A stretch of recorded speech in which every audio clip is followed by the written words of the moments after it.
Hello everyone and welcome back to the Doctor's Garage. Today is a very exciting day because I'm at RM AutoWorx to see my Defender 110 pickup that I have right here. And I'm here with Ryan today, who's going to be talking through the build so far and where we are with it, what's been good, what's not been so good, and I'm going to be showing you the colour that my Defender 110 is going to be going to. So here is my Defender 110 pickup, and I'm here today with Ryan from RM AutoWorx, who's going to be talking through where we are with the project so far and some of the parts we've got lined up which are going to be going onto my Defender. I bought this Land Rover Defender 110 pickup from a local farmer. It's a 20-year-old Land Rover Defender TD5 and I'm going to be working on it as my new project for this year. It's now been completely stripped down, so let's take a look around it. Obviously taking the seat box out, all the footwell plates, which gives us a chance to inspect any of the bracketry underneath, so we can either replace these with galvanised. These ones are not too bad, so for now we're going to just blast these, paint them with cemented corrosion. But chassis wise, you think it's not, considering it's 20 years old, been on a farm most of its life? Yeah, so you've seen worse. Yeah, there's been a lot worse. You know, you're not got any rot in your back of your spring hangers, around your turrets or anything like that. You know, you've just got your normal corrosion that you would expect. Sort of surface. Yeah. And you've jet washed all this, haven't you? Which has been good. I mean, and there's a lot of stuff to come off on the jet wash. Yeah. It's a fair bit. Yeah, as we've taken stuff off, it's been jet washed. Obviously, we've got this quarter panel off. Obviously, we're replacing this whole That's section. a new one, isn't it? A whole new section we're doing here. Yes, that's a whole new section. You've got your original one up here, which is basically just all your original spot welds drilled out. That's as simple as that panel comes off. And we decided to go for a new one because this was just too battered to be worth doing, basically, wasn't it? And so it makes more sense. I mean, nowadays there's no reason not to change any of these panels. You can see you start to get your corrosion in the back. You know, you could grind it up on the front and fill it. It's going to come back through. As you can see there, your corrosion's starting. It's not come through yet. Yeah, it's not for worth the price of the parts. It's not worth it, like. Yeah. So I mean, like with that part there, that's obviously your original. So we obviously drill out your spot welds. That panel comes away. This is your replacement panel. Nice. So you can either, what we do is either you take this piece off with cap like that, or you can unstitch the whole thing. Let's put the whole thing back on. Put the whole thing in. I mean, with this one, we'll probably put the whole thing in with there being a slight bit of damage there. Yeah. Obviously done some filler work this side of it, won't be replacing. Just to straighten it up a bit. Yeah, and then we've got obviously a little bit of filler work to do in this and just the hooks to remove for obviously painting. On here we've now got brand new corner galv cappings. Yeah. We've got galv triangle cappings. You've got stainless loose pins for your tailgate. Yeah. That's your window screen frame to your bulkhead seal. You've got your seals for your floor panels and the back of your seat box. Yeah. New O-ring for your filler neck. We've also got stainless Pins, which are a nightmare to get out. I remember my last one trying to hammer them out and they were absolutely so stainless pins for your flaps. New rear flap seals. Yeah. We've also got a new seal panel for the back of the quarter. Your new tailgate ties there. Brackets galvanised. Nice. Then if we come over to this table, you've got brand new tailgate complete from SP. Well, because the last one was just the whole thing in the middle was just battered, wasn't it? So it was from a toe ball, basically, wasn't it? The original one, you've got quite a nasty crease in there. You've got quite a nasty crease, into there. So for the time it'd take to even try and make it look straight, you know, you go onto the new panel.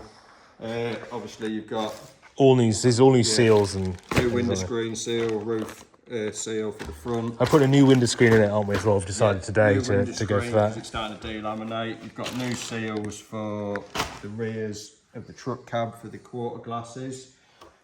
Seat box we've jet washed. We're probably going to just give it a light blast here to get any corrosion out of it. Driver's door. That was the one. I think that was. The farmer reversed into something quite recently. I think it's that scratch down there. Yeah, so this door will be reskinning the door because the door frames are good, so that will have a new skin on that door. I think one of the things and one of the reasons I've come to Ryan for all this work is basically Ryan replaces pretty much everything and just does the job properly. So all new seals throughout. making it basically better than it was brand new, which will be great for my Defender 110 pickup, because it's so easy on these trucks to skip and jump corners and just not do stuff properly right, because a lot of the time it's just sprayed it as it is, it's not dismantled at all. Obviously everybody, they build their trucks to, you know, their budget, you know, how they'd like to do it. You know, some people might not go this far. Some people go further. It's obviously all down to what the customer wants to do. We like to do it this way. It's the way I've, you know, got comfortable with doing it. It makes the most sense to me. You know, you can go further than this into galvanised chassis, bulkheads. You know, it's obviously all down to a person's budget. We'll always work with someone for their budget, you know. Obviously, we've discussed at length where we're going, what we're doing. Obviously, there's more to do, but for now, this is to get the build to a to a certain stage, and then obviously going further on from that. So at the minute, we're just in the stage of getting everything, you know, prepped and repaired that needs repair and replaced, and then it'll be into primer stages, and then prep again, obviously paint, then rebuild and polishing. And we've started priming, haven't we? Some of these bits over here. So what are these? What are the first layers then that's been put on? Because this is the truck cab roof, right? Yeah, it's on your truck cab roof. There was some dents and damage, so we sanded this to the bare aluminium. Then had epoxy primer. Then did all the filler work. This is now a high build primer with a guide coat. So basically, what I'll do, obviously, use an extraction hoover. You don't want to put in the dust. You put a guide coat on, and obviously, as you flat it, it starts to take away the black, and you get the grey. So that's giving you your high and low spots. So you can get it perfectly flat, basically, so to get paint. flat. So that's a 320 on there. Like I say, always use an extraction hoover, which we do. And then obviously it'll be finished with a 500 with the D on a soft pad. Nice. Then you've obviously we've replaced this wing skin, is a new wing skin. Due to the other one being damaged around the front. The front, wasn't it? So that's a brand new wing skin from SP Panels. That's your original. That was anything wrong with it. It was obviously just primed it all for scratching and stuff. Repair on the top of this wing. Obviously where there was the odd, you know, small dent, this wing wasn't too bad. So we strip all the wings down, jet wash them all out, take the inner arches out. So it's the biggest problem we'll have with the Defender is when you're painting it, you don't really want to be painting it with the wings bolted together as such, because it's on that edge, isn't it? You can't get into the edges properly. That's where you'll always get the peeling where you can't key it properly. So it'll always be on a thin edge. So it's better to get into the edge properly. Then obviously the wing can be built back up all clean. New bolts to the bulkhead, and then obviously we'll be doing the new lights. Let's try to decide what that is, isn't it? We've been talking about it today, because I think we could go for the full plastic kind of casings originally and spray them body colour, but I think what we decided to do is the heritage one, right? So the casing and the small bit around the headlight. So we'll do the heritage one with the smaller insert, and then when we go for a Y-pack LED. Classic, I think, is going to work better for this, right? And then obviously probably a classic style original looking headlight to keep it sort of that more resto mod kind of look. And sort of doing the old LED headlight and stuff like that. So they're all the panels primed and ready, and then colour wise, so I haven't shown you guys the colour we're going for yet. Let me show you outside actually on the bonnet panel. So we've sprayed the underside, and this colour is something that me and Ryan have been working on to get right, and this is the colour we've gone for. It's not completely sunny at the moment, but you can see here it's not a heritage green, although it does look like it.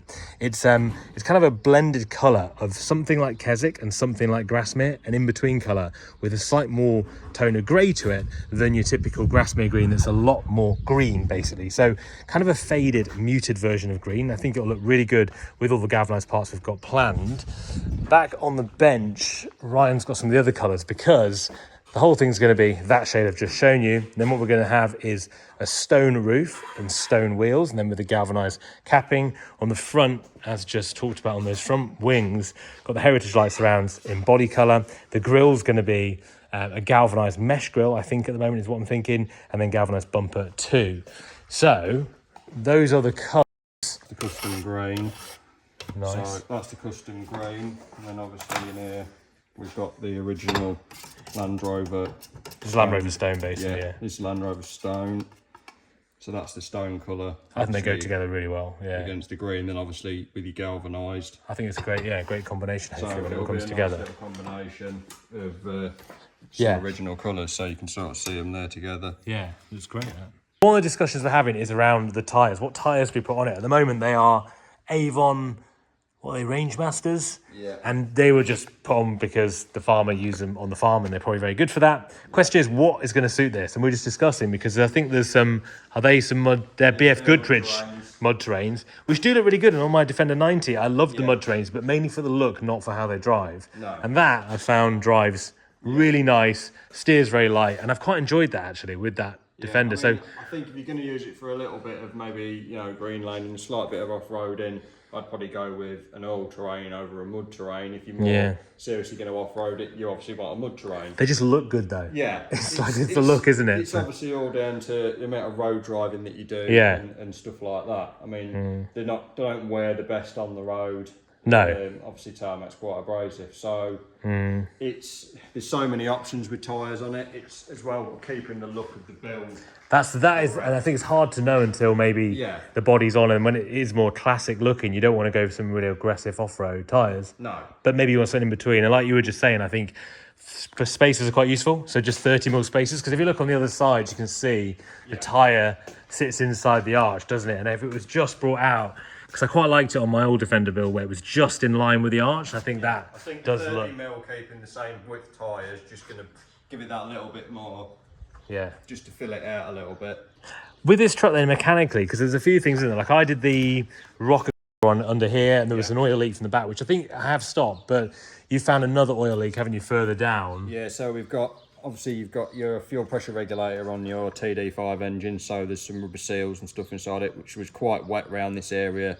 So when we got the wing off and had a look, so I will be removing this and rebuilding it. You can buy them new. Yeah. I'd only ever fit genuine ones, but they are expensive. But I've rebuilt them and never really had any problems. So that's what we'll be doing on that. Yeah. Just to stop. That's from a cost point of view as well. It's much better just to rebuild. Yeah. So it'll be a rebuild. I mean, if you ever do get bad oil leaks from the back of your TD5 engine, you've obviously got the half moon on your rocker cover gasket there, or your rear cam seal, which can leak as well. So it's just a case of checking them.